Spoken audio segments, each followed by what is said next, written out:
Hey guys, what's going on? So, wanted to give you guys a video about the 2024 Wranglers. We're seeing a lot of videos start popping up about them, going over features and everything, and the obligatory should you upgrade, should you this, should you that, new Wrangler hype. And I kind of wanted to give more of a transparent view here because, obviously a lot of these videos and the press from Jeep itself, it's meant to hype you up to get the new car. And I want to kind of go over a more grounded opinion on it, a grounded view. So it is going to be a bit of a long video, but I'll hit the big points first. The biggest being the grille. Everyone's all up in arms. They're changing the grille. The front end looks a little different, this and that. The new grille will only come on the Willys and up. So the Willys, the Sahara, the Rubicon, and the Rubicon X, Rubicon 392. Your Sport and your Sport S will still have the same grille that you're used to. Additionally, the grille is going to be interchangeable. It mounts the exact same way.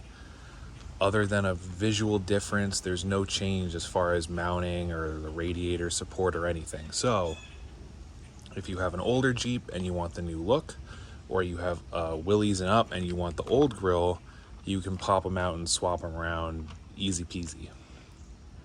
Roll bar airbags, really good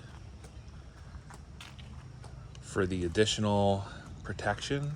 However, things like roll bar mounted grab handles, anything that you would really wrap around the roll bar, as well as potentially mods like I've done where you remove it to gain more headroom, you cannot do, because you cannot have anything wrapped around the roll bar where there's now an airbag, because that could cause issues and more damage.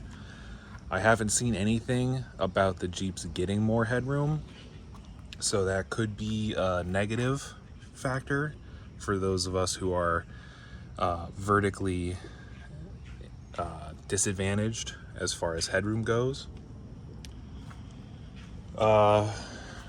Cool Tech Sport S and above get adaptive cruise control and forward collision warning standard. The only thing that I could kind of see might be an issue is something like this. I believe the forward collision warning might have a sensor or a camera here. And I don't know if having something like an overrider bar and lights and a winch and all that stuff right up front would interfere with that. Additionally, the adaptive cruise control, while cool, it's gonna be a big old box right here in your windshield, and it juts out a long ways. And I know for me, especially before I put the seat slammer in here, I would have to kind of look around the mirror while making right turns and everything. So the adaptive cruise control, that big box, might be actually a vision blocker, might cause vision issues while driving, so we'll have to see. Willys, the Willys package, they now get Rubicon fender flares, larger tires, and a rear locker as standard.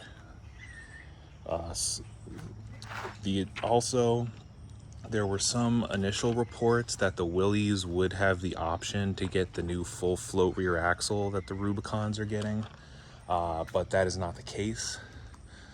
So they will only have the Dana 44s. They won't get that full float rear. And then, like I said, with the Rubicon, they get that new full float rear axle standard, raising the tow capacity to 5,000 pounds. And they will also have a factory 8,000 pound winch option if you get the metal bumper package. But we're going to get into Rubicon later because I got some pretty good hot takes on that. As far as tech goes, all new Jeeps will have their new, bigger radio with Apple CarPlay and Android Auto via Bluetooth. Currently, even up to 2023, the only way that you get your Apple CarPlay or Android Auto is by plugging your phone cable into the media port. There are some aftermarket options, which is just a box that you plug into the media port and then connect to Bluetooth. But now the new radio is going to be fully Bluetooth. But one thing to note, the screen's bigger. They're getting rid of the pod vents and they're putting them underneath. So in turn, this whole center section juts out farther. Your pocket for your push button start is going to come out farther. The push button will be in the same location, but this whole bezel comes out. Dirt Road Cred did a video looking at the interior, and they did note that it does feel more cramped because everything is in the same spot. This just juts out more. Additionally, up top where everyone has their trays, and such as mine has aftermarket tray add-ons to make the tray more useful and give you mounting options, there is a hump right above the radio, probably to house the new radio box. So all you have now are the two little pockets on either side. So these type of tray add-ons are going to be gone. Can't use them. But the new trays under the little rubber inserts do have threaded nutserts for mounts. So you will actually get factory mount options. So that's kind of a give and take. Power seats. This one I was actually surprised about because everywhere I was looking, you saw Jeep gets power seats, Jeep gets power seats. The power seats will only be standard on the Rubicon X and the Rubicon 392, and they will only be an option on the Sahara. So that means your Sport, your Sport S, your Willys, and your Rubicon will not get power seats. So I thought that was very interesting. You know, the big ticket, everyone's all jazzed about power seats. Don't know why, but power seats are coming. Hooray, hooray. No, it's only on probably the 3 highest trim levels. So, speaking of trim levels, the 2024 models have been thinned down. Your only model options will be the Sport, the Sport S, the Willys, the Sahara, the Rubicon X, and the Rubicon 392. The Willys Sport, Freedom, Sport Altitude, High Tide, Sahara Altitude, High Altitude, all of those models are gone. Which is interesting. They're getting rid of the Willys Sport, so now you're only going to have like the higher up Willys model. Looking at prices, your Sport base price for 4 doors. I didn't look at 2 doors, only 4. But the Sport trim level is going up $700. The Sport S is going up $1,300. The Willys is going up $1,800. The Sahara is going up $2,000. The Rubicon is going up $2,500. The Rubicon X is brand new. And surprisingly, the Rubicon 392 is going up $5,700. It's the biggest jump out of all of them.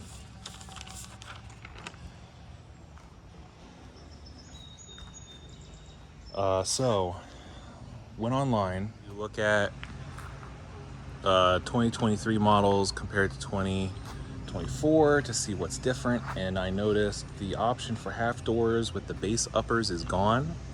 You can only get the half doors with the premium uppers now. The plastic side steps, which my Jeep came with, and you can see over here, will only be coming on the Sahara.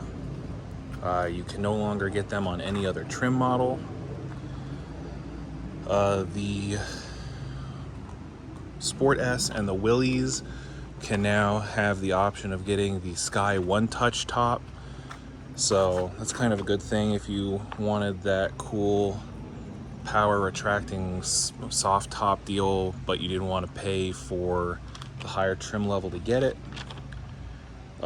Black interior only on all models except for the 392, which only has the Napa red leather interior. Before, you could get a tan interior option. That is now gone. The cold weather group is now part of the convenience group for the Sport S, Willys, and Rubicon. Before, it was a separate package that you had to buy. So now if you get the convenience group, that'll all be included. And it is standard on the Sahara. So every Sahara is going to have the cold weather group included.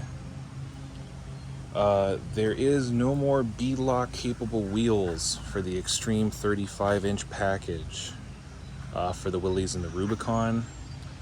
You'll now only get painted aluminum wheels. The Willys gross vehicle weight rating went from 5,900 to 6,250 with that package. I also noticed that the anti-spin rear, conventional front, and HD Dana 44 front and rear axles are no longer listed in the package. That's because these are all now standard on the Willys. So every Willys is going to have the Dana 44s front and rear. It's going to have that locker. So you're all good to go. The Sport S loses the anti-spin rear differential option. So the Sport S's are going to be all open rears. And I believe the anti-spin rear gave you a Dana 44 in the back. Possibly, don't quote me on it. So now all Sport S's are going to have the Dana 35s. Engine and trans, I've seen a lot of people kind of getting up in arms about, oh, they're getting rid of the manual or the automatic trans with the V6. And that is true and untrue. What they're actually doing is getting rid of the 3.6 e-torque engine option, so which is what mine has, and that was the only V6 that would come with the automatic. Otherwise, if you got the normal 3.6, you could only get that with a manual transmission, and the 4-cylinder you could only get with the automatic. So they're not removing a transmission option, they're removing an engine option. So again, now your only options will be the normal V6 and the turbo 4-cylinder. So if you want that automatic, you have to get the turbo 4-cylinder, and if you want the V6, you have to get a manual. Now the Rubicon. In my opinion, for 2024, the Rubicon is not a positive change. The Rubicon is actually something I feel like is a downgrade from 2023. They've taken a lot of stuff away from the Rubicon, probably to entice people to get the new Rubicon X instead. They're kind of doing Sport and Sport S, where you could have the Sport, but the Sport S has a lot more options.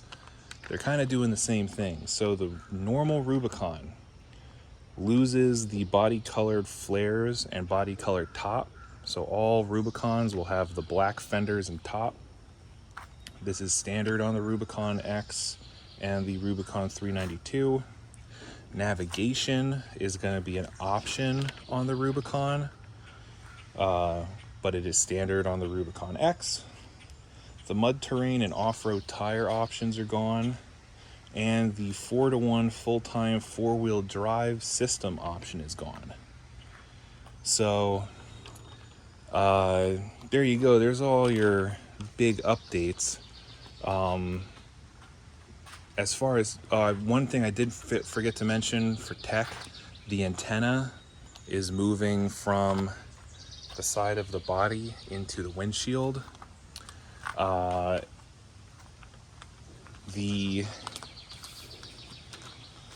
cool, I don't understand it. Wranglers are known for breaking the windshield, and now they're just making the windshield more expensive. Now, if you ask the dealer, I'm sure they're going to tell you to get the Gorilla Glass.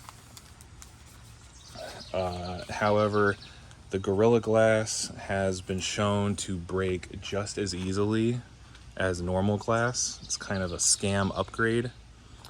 So we'll have to see, once the first person goes to replace their 2024 windshield, how much more expensive it is and how much more involved it is to replace it. Because, you're not just removing glass, you might have to deal with that advanced cruise control box and the antenna, unplugging it and all that stuff. So a bunch of stuff could get a lot more expensive. The radio's cool, but feeling a bit more cramped inside isn't. It's kind of like a lot of pros and cons when it comes to these new options. I think the Willys is the model that probably benefits most from 2024. You get a lot more off-road capable stuff standard. Dana 44s is standard, the high clearance Rubicon fender flares, the bigger tires. So yeah, there's just my hot take on the 2024s. I don't think it's a question of upgrading or downgrading. It's kind of just a bunch of minute changes. So there you go, guys, and I will catch you on the next one.